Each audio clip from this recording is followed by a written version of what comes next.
The Raven by Edgar Allan Poe.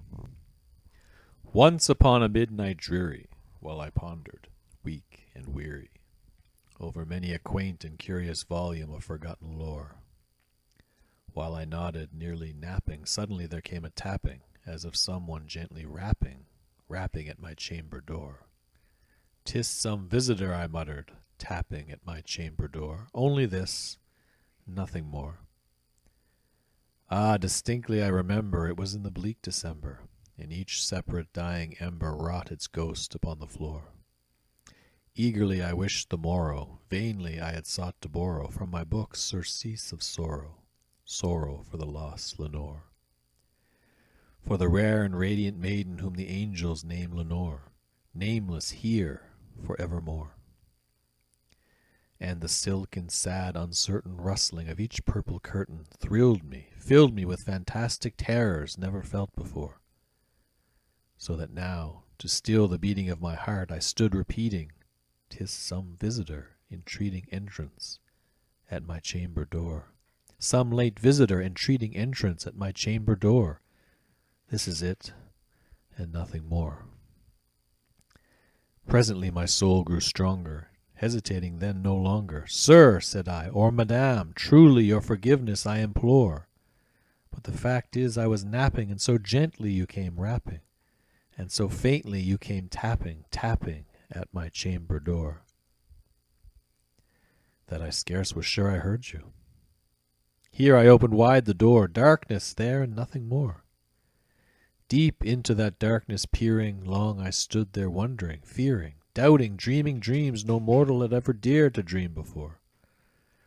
But the silence was unbroken, and the stillness gave no token, and the only word there spoken was the whispered word, Lenore. This I whispered, and an echo murmured back the word, Lenore! Merely this, and nothing more. Back into the chamber turning, all my soul within me burning, soon again I heard a tapping, somewhat louder than before. "Surely," said I, "surely this is something at my window lattice. Let me see, then, what thereat is, and this mystery explore. Let my heart be still a moment, and this mystery explore. 'Tis the wind, and nothing more." Open here I flung the shutter, when with many a flirt and flutter in there stepped a stately raven of the saintly days of yore.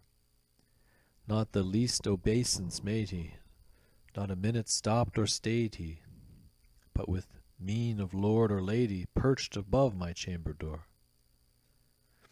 perched upon a bust of Pallas just above my chamber door, perched and sat, and nothing more. Then this ebony bird, beguiling my sad fancy into smiling, by the grave and stern decorum of the countenance it wore, "Though thy crest be shorn and shaven, thou," I said, "art sure no craven, ghastly, grim, and ancient raven, wandering from the nightly shore. Tell me what thy lordly name is on the night's Plutonian shore." Quoth the raven, "Nevermore." Much I marveled this ungainly fowl to hear discourse so plainly, though its answer little meaning, little relevancy bore. For we cannot help agreeing that no living human being ever yet was blessed with seeing bird above his chamber door, bird or beast upon the sculpted bust above his chamber door, with such name as Nevermore. But the raven, sitting lonely on the placid bust, spoke only that one word, as if his soul in that one word he did outpour. Nothing farther than he uttered, not a feather then he fluttered, till I scarcely more than muttered, "Other friends have flown before. On the morrow he will leave me, as my hopes have flown before." Then the bird said, "Nevermore." Startled at the stillness broken by reply so aptly spoken, "Doubtless," said I, "what it utters is its only stock and store, caught from some unhappy master whom unmerciful disaster followed fast and followed faster, till his songs one burden bore, till the dirges of his hope that melancholy burden bore, of never, nevermore." But the raven still beguiling all my fancy into smiling, straight I wheeled a cushioned seat in front of bird and bust and door. Then upon the velvet sinking I betook myself to linking fancy unto fancy, thinking what this ominous bird of yore, what this grim, ungainly, ghastly, gaunt, and ominous bird of yore meant in croaking, nevermore. This I sat engaged in guessing, but no syllable expressing to the fowl whose fiery eyes now burned into my bosom's core. This and more I sat divining, with my head at ease reclining on the cushion's velvet lining that the lamplight gloated o'er, but whose velvet violet lining with the lamplight gloating o'er she shall press, nevermore. Then methought the air grew denser, perfumed from an unseen censer, swung by seraphim whose footfalls tinkled on the tufted floor. Wretch, I cried, thy God hath lent thee, by these angels he hath sent thee, respite, respite, and nepenthe from thy memories of Lenore. Quaff, O quaff this kind nepenthe, and forget this lost Lenore. Quoth the raven, nevermore. Prophet, said I, thing of evil, prophet still if bird or devil, whether tempter sent or whether tempest tossed thee here ashore. Desolate yet all undaunted on this desert land enchanted, on this home by horror haunted, tell me truly, I implore, is there balm in Gilead? Tell me, I implore. Quoth the raven, nevermore.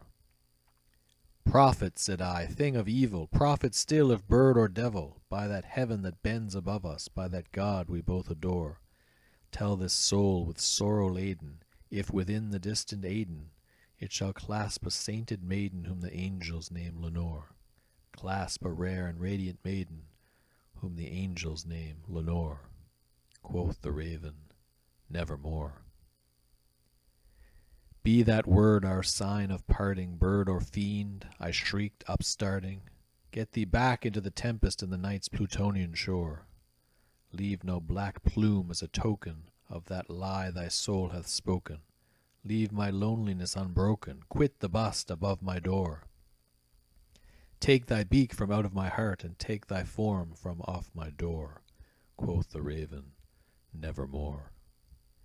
And the raven, never flitting, still is sitting on the pallid bust of Pallas just above my chamber door, and his eyes have all the seeming of a demon's that is dreaming, and the lamplight o'er him streaming throws his shadow on the floor, and my soul from out that shadow that lies floating on the floor shall be lifted nevermore.